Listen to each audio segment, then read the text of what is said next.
Hello mga idol, magandang morning sa inyong lahat. Andito po tayo uli. Alay, ganun lang ho yung aming routine sa araw-araw din sa Doha, Qatar.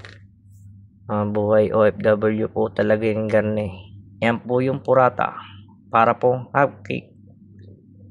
Alam nyo po, sa hindi po nakakalam, dito po pag may isang real at isang chai, isang real, 2 real, breakfast in the morning, okay na po yun. Hanggang tanghali na po yan. Kaya na nga po, kumain na si Kabatang. Ko, ay pagkakagutom. Yan ho, isaw-saw nyo lang at ng mahugasan sa kape. Sa chai pala, sorry. Time check, 6:30 in the morning.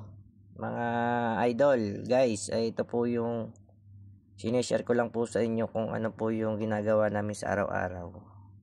Yan po. Ito nga po, pagkatapos natin kumain, ito po yung aming location. Bali, ito po yung Paris Hypermarket. Bali, likod po niyan, tirik po yung araw. Morning pa po yan. Pero ang araw po ay mukhang tirik na po kung sa Pilipinas. Ito po ang ito nga pala ang aking mga trabaho. Yan. Yan po yung mga kasama ko sa trabaho.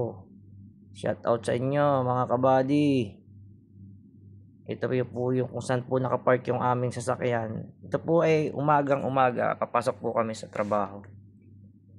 Yan nga po, at kami ay naghihintay na ng namin service. Ito po ang industrial area before. Ang pangit po nito. Ngayon kita nyo po kung may tulay na. Medyo may ginagawa pa po dito. Hindi pa po yung tapos. Pero siguro po pag nakaisang taon maganda na po itong industrial. Ito po yung truck namin. Shout out sa driver. Kung nakita niyo po yung kaibigan ni San Goku na si Mr. Pogi, ito po yun, no? Hello, Mr. Pogi. Siya po yun. Ang aming number 1 driver. Shout out, Mr. Pogi. Hoy. Tanyo ga po yan. Kamukhang kamukhalok sige po, mga kabatang, hanggang dito lang muna tayo. Tayo ay magpapaalam muna.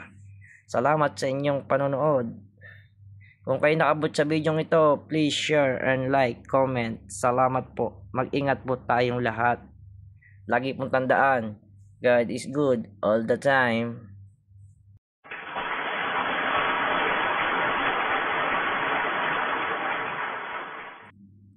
Cheers!